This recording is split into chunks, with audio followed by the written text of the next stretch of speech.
This is Tim Bryce with my column titled, The Secret of Masonic Handshakes. Now and then I like to write about Freemasonry, an ancient fraternity I have much respect for. It dates back several centuries, back when operative Masons were building the great churches, cathedrals, castles, and other buildings of the time. Working as a group, the Masons of that period would mentor and teach their skills and building techniques to younger members of their group, thereby improving craftsmanship and bonding as a set of trustworthy brothers. Over the years, the society evolved to allow others to join the fraternity in order to build better men.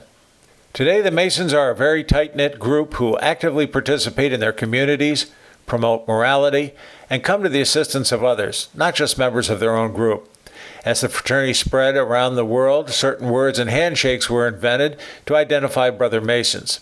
Such protocol helped establish relationships between Masons, such as that between Franklin Roosevelt and Winston Churchill during World War II. It also opened doors to visiting brothers and welcomed them to communities, and was used to request assistance in times of peril. The grip between Masons, therefore, is an important symbolic gesture of trust. The secret to the Masonic handshake is not in how it is given, but what it represents.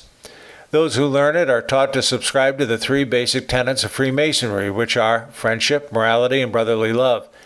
This is more than a catchphrase. It represents how Masons are to treat each other, to meet on the level as friends, the expected rectitude of conduct, and how to work with others, such as offering wise counsel between brothers.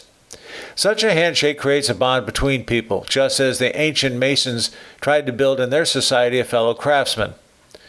Most Masons take the handshake seriously and are mindful of what it represents. Unfortunately, there is a small minority of people who join the fraternity for ulterior motives, such as to build a network of contacts to promote their business. Such people learn the customs of the Masons and use them for personal gain as opposed to the three tenets of the fraternity. I personally have a problem with this and refuse to shake the hand of someone I do not believe embraces the true concept of the handshake. Over the years, I've met a handful of Masons who use the handshake for political purposes and have forgotten its original intent. This is a small number of men, but they do exist, and to my way of thinking, besmirch the character of Freemasonry and hurt the society in the process.